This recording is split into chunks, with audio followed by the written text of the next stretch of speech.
Jadi kita bisa lihat bahwa imam besar itu pelayanan di kemah suci atau bait suci itu harus dari suku Lewi, ya. Sementara raja itu harus dari suku Yehuda. Jadi nggak mungkin orang dari keturunan yang dari Yehuda itu jadi imam atau imam besar, atau orang dari keturunan Lewi itu menjadi raja gitu ya.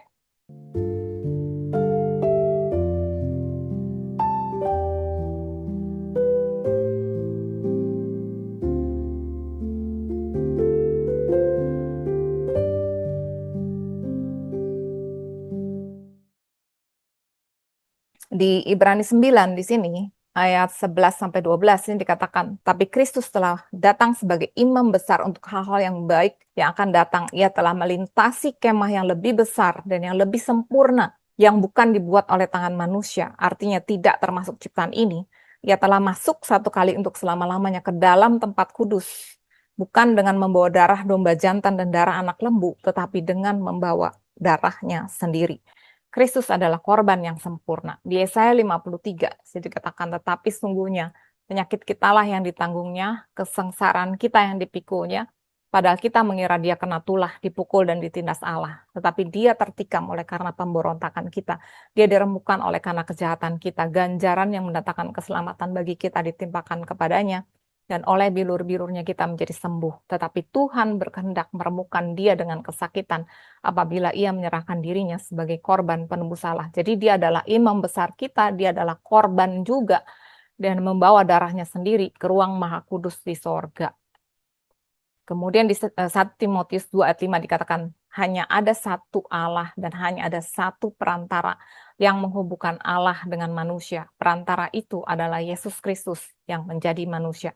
Jadi perantara kita ini adalah satu, Tuhan Yesus ya, nggak ada lagi imam-imam besar di bumi yang lainnya. Dan di Ibrani 4 ayat 15-16 dikatakan, sebab imam besar yang kita punya, Tuhan Yesus ya, bukanlah imam besar yang tidak dapat turut merasakan kelemahan-kelemahan kita. Sebaliknya, sama dengan kita, ia telah dicobai, hanya tidak berbuat dosa. Sebab itu marilah kita dengan penuh keberanian menghampiri tahta kasih karunia, supaya kita menerima rahmat dan menemukan kasih karunia untuk mendapat pertolongan kita pada waktunya.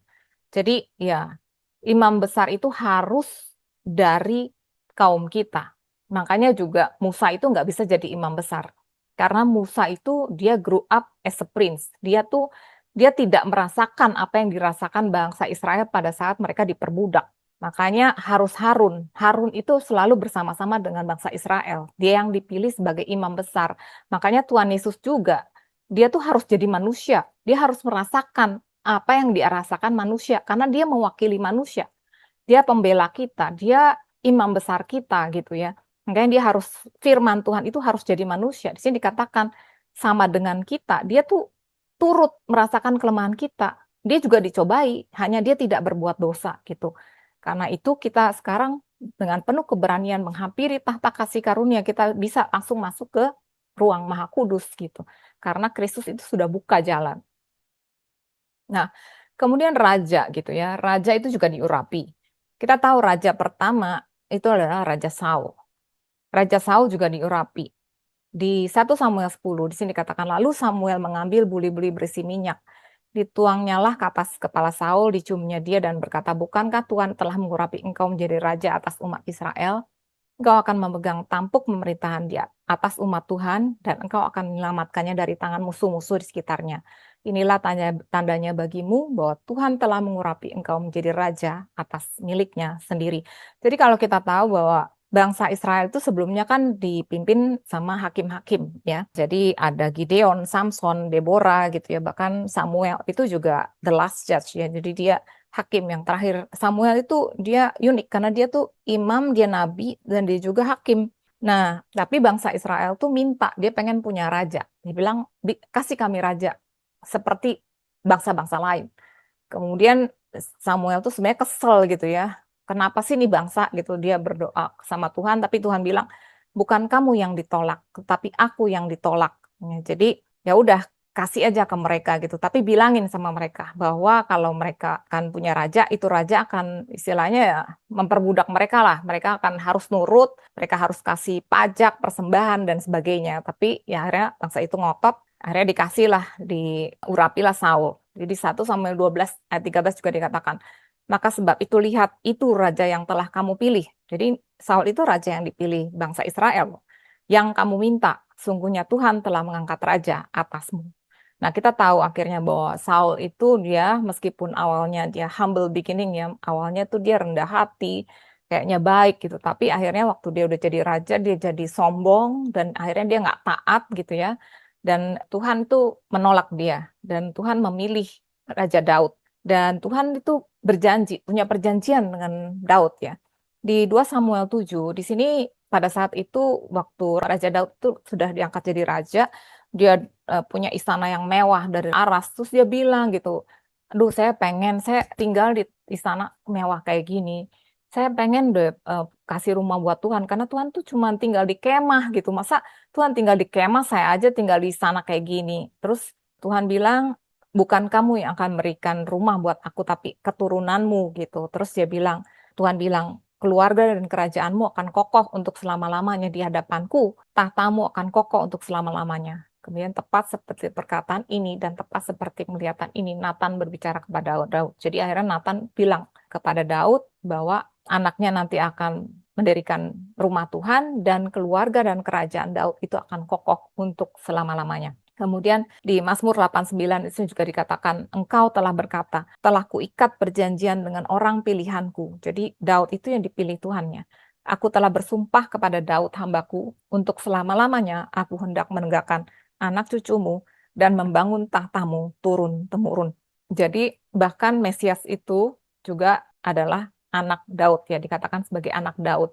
Dan ini juga sesuai dengan nubuatan atau berkat dari Yakub kepada Yehuda. Di Kejadian 49 ayat 10 dikatakan tongkat kerajaan tidak akan beranjak dari Yehuda ataupun lambang pemerintahan dari antara kakinya sampai ia datang yang berhak atasnya, maka kepadanya akan takluk bangsa-bangsa. Jadi kita tahu bahwa Daud itu adalah dari suku Yehuda.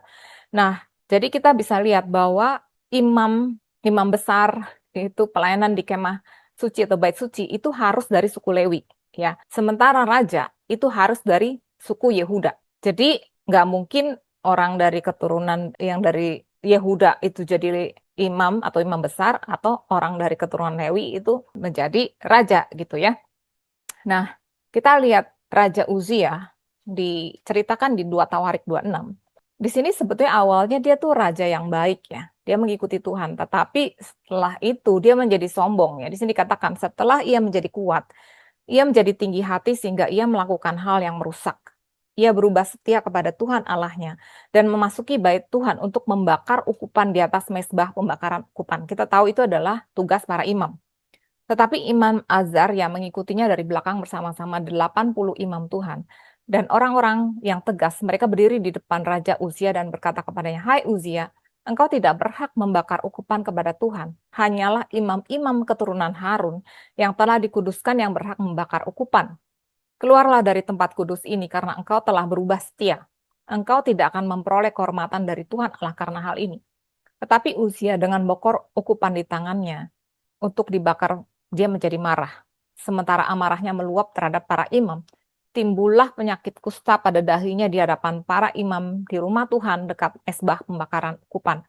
Raja Uzia sakit kusta sampai kepada hari matinya, dan sebagai orang yang sakit kusta, ia tinggal dalam sebuah rumah pengasingan karena ia dikecilkan dari rumah Tuhan. Jadi kita bisa lihat apa yang terjadi kalau misalnya bahkan raja itu kepengen bertindak sebagai imam gitu ya. Jadi ya kita juga tahu bahwa Raja Saul juga waktu dia disuruh nunggu Samuel untuk mempersembahkan korban, ternyata dia persembahin sendiri, ya akhirnya Tuhan menolak dia. Jadi di perjanjian lama itu ya ada batasnya.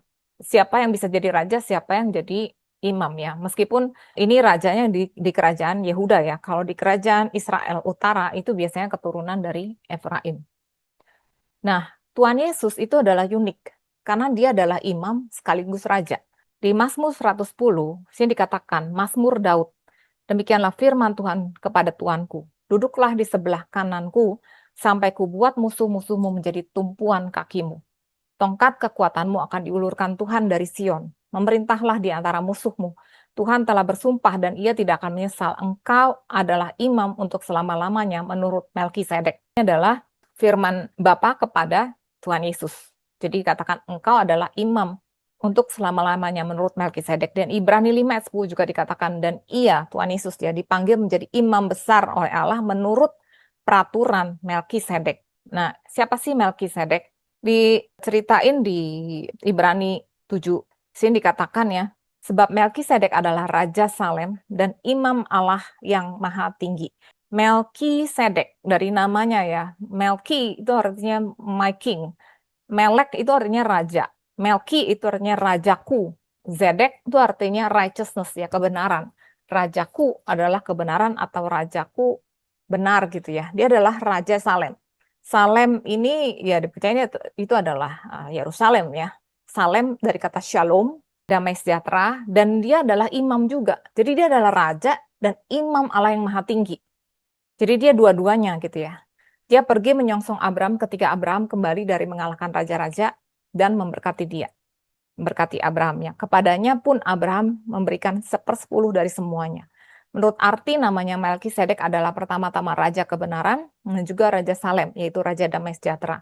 Ia tidak berbapa, tidak beribu, tidak bersisilah, harinya tidak berawal, dan hidupnya tidak berkesudahan. Dia adalah yang awal dan yang akhir ya. Dan karena ia dijadikan sama dengan anak Allah, dia anak Allah, ia tetap menjadi imam sampai selama-lamanya. Jadi dikatakan bahwa Tuhan Yesus itu adalah imam menurut peraturan Melkisedek. Jadi dia adalah imam dan sekaligus juga dia adalah raja. Dia adalah anak Allah, dia adalah raja kebenaran, dan dia adalah raja Shalom, gitu ya.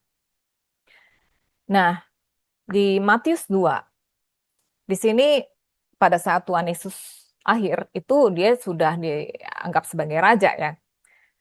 Dikatakan sudah Yesus dilahirkan di Bethlehem, di tanah Yudea. Pada zaman Raja Herodes, datanglah orang-orang Majus dari timur ke Yerusalem dan bertanya, di manakah dia raja orang Yahudi yang baru dilahirkan itu? Jadi sih dikatakan juga raja, karena ya dipercaya para orang-orang Majus ini juga mempelajari Alkitab ya, dan mereka tahu bahwa raja Yahudi itu akan lahir di Bethlehem, gitu ya. Kemudian mereka bilang mereka sudah melihat bintangnya dan datang untuk menyembah dia. Kemudian mereka tuh sujud menyembah dia dan mereka mempersembahkan emas, kemenyan, dan mur. Apa sih artinya? Emas itu berbicara mengenai divinity ya, keilahian. Kemenyan itu asalnya dari getah putih. Dan itu adalah gambaran dari korban gitu. Karena untuk dapetin getah itu juga harus disayat gitu ya. Itu adalah gambaran korban dan gambaran juga kebenarannya. Kemudian mur itu dibikin buat balsem untuk penyakit gitu ya, gambaran dari penderitaan gitu. Jadi makanya Tuhan Yesus itu ya dia juga adalah dari Tuhan, dia firman jadi manusia, dia adalah korban dan dia juga menderita untuk menebus kita. Di Yohanes 18 ayat 36, di sini pada saat Tuhan Yesus itu udah diserahkan ke Pilatus ya. Kan Pilatus tuh tanya, emangnya kamu raja gitu. Terus Tuhan Yesus bilang, kerajaanku bukan dari dunia ini. Kalau kerajaanku dari dunia ini, pasti hamba-hambaku telah melawan supaya aku jangan diserahkan pada orang Yahudi. Tetapi kerajaanku bukan dari sini. Nah, kemudian Yohanes 19 dikatakan, dan Pilatus menyuruh memasang juga tulisan di atas kayu salib bunyinya, Yesus orang Nazaret, raja orang Yahudi. Jadi dia raja, tapi kerajaannya adalah kerajaan dari sorga. Gitu ya. Nah, di Wahyu 19, di sini dengan jelas dikatakan ia, jadi Tuhan Yesus ya, memakai jubah yang telah dicelup dalam darahnya dia ya, dan namanya ialah firman Allah. Kristus adalah firman Allah ya, Yohanes 1. Di situ katakan pada mulanya adalah firman. Firman itu bersama-sama dengan Allah dan firman itu adalah Allah. Dan firman itu menjadi manusia. Nah, di sini dikatakan pada jubahnya dan pahanya tertulis suatu nama yaitu Raja segala raja dan Tuan di atas segala tuan. Jadi ya dialah firman dan dia adalah raja dari segala raja. Nah, sekarang kita, gereja, sebenarnya kita juga adalah orang-orang yang diurapi. Di 1 Yohanes 2 ayat 20 dikatakan, tetapi kamu telah beroleh pengurapan dari yang kudus. Dan dengan demikian kamu semua mengetahuinya. Kita juga diurapi.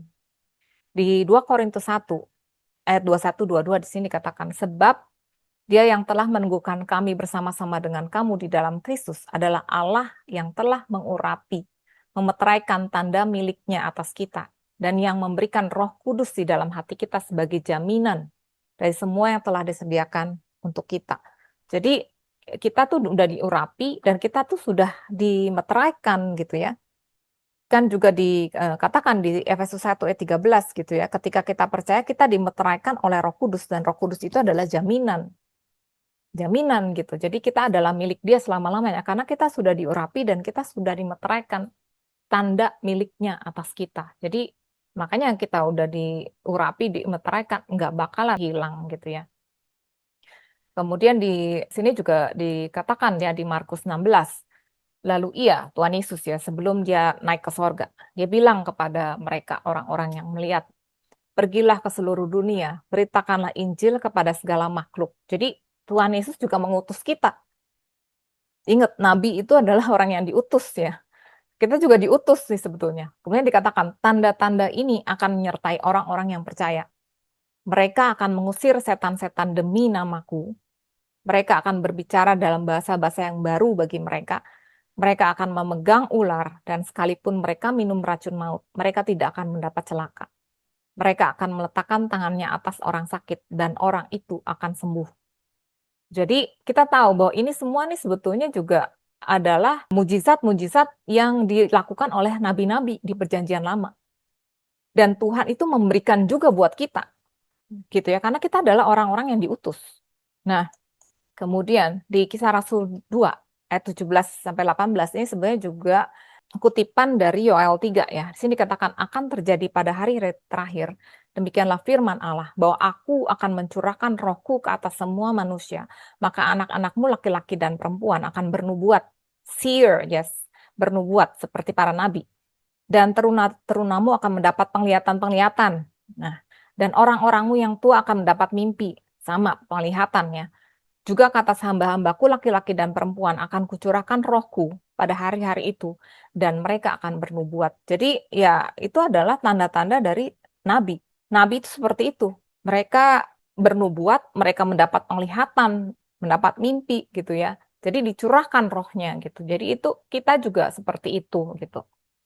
Di 1 Petrus 2 ayat 9 sampai 10 dikatakan, tetapi kamulah bangsa yang terpilih, imamat yang rajani. Jadi imam dan raja, imamat rajani, bangsa yang kudus, umat kepunyaan Allah sendiri, supaya kamu memberitakan perbuatan-perbuatan yang besar dari Dia, yang telah memanggil kamu keluar dari kegelapan kepada terangnya yang ajaib. Kamu yang dahulu bukan umat Allah, ingat ya, ini juga berlaku untuk Gentiles, jadi bukan cuma bangsa Israel. Kan di sini katakan kamu yang dulu tuh bukan umat Allah, tapi yang sekarang telah menjadi umatnya. Yang dahulu tidak dikasihani, tetapi yang sekarang telah beroleh belas kasihan. Jadi kita adalah imam-imam. Makanya kita juga bisa intercede ya. Kita juga bisa berdoa untuk orang lain misalnya. Kita juga raja. Supaya apa? Supaya kita memberitakan perbuatan yang besar dari Dia. Tujuannya adalah itu. Untuk memberitakan bahwa Tuhan itu adalah Tuhan yang benar. Dia memanggil kita keluar dari kegelapan kepada terang yang ajaib. Kita juga adalah terang gitu loh. Kita juga adalah garam dunia gitu ya. Dikatakan bahwa orang-orang kudus itu akan menghakimi dunia. Dan jika penghakiman dunia berada dalam tangan kamu, tidakkah kamu sanggup untuk mengurus perkara-perkara yang tidak berarti? Tidak tahukah kamu bahwa kita akan menghakimi malaikat-malaikat? Jadi, apalagi perkara-perkara biasa dalam hidup kita sehari-hari. Halo semuanya, salam sejahtera dan semoga semua dalam keadaan sehat. Selamat berjumpa dalam Grace for Indonesia. Nama saya Rita, dan jika saudara belum mengenal Tuhan Yesus dan mau mendapatkan hidup yang kekal, saya undang saudara untuk menerima Dia di dalam hidupmu. Mari kita berdoa bersama-sama dan ikuti kata-kata saya. Tuhan Yesus, aku bersyukur karena Engkau mengasihi aku. Aku mengaku bahwa aku adalah orang berdosa dan membutuhkan pengampunan-Mu. Aku percaya Engkau adalah firman Tuhan yang datang dari surga. Engkau mengasihi aku dan mau mati di salib untuk menebus semua dosaku. Aku mengundang Engkau Tuhan untuk masuk ke dalam hatiku sebagai Tuhan dan Juru Selamat pribadiku. Dan biarlah Roh-Mu sendiri yang menuntun aku untuk hidup bagi-Mu, mulai dari sekarang sampai selamanya. Di dalam nama-Mu Tuhan Yesus, aku berdoa, amin. Nah, jika saudara baru saja menerima Tuhan Yesus sebagai Tuhan dan Juru Selamat saudara, selamat, saudara sudah menjadi warga kerajaan surga. Teruslah belajar kebenaran melalui firman-Nya. Firman Tuhan di 2 Petrus 1 ayat 2 mengatakan, kasih karunia dan damai sejahtera melimpahi kamu oleh pengenalan akan Allah dan akan Yesus Tuhan kita. Jadi semakin kita mengenal Tuhan, semakin kita dilimpahi oleh kasih karunia dan shalom. Shalom itu termasuk kesehatan, penyediaan, damai sejahtera, dan sukacita. Kita punya Tuhan yang luar biasa. Saya berharap apa yang kami bagikan memberkati saudara, dan kalau saudara punya pertanyaan mengenai topik yang kami bahas ataupun mengenai firman Tuhan, silakan masukkan ke dalam komen. Kalau video ini memberkati saudara, tolong di like, subscribe, dan di share supaya menjadi berkat juga buat banyak orang. Terima kasih, Tuhan Yesus memberkati.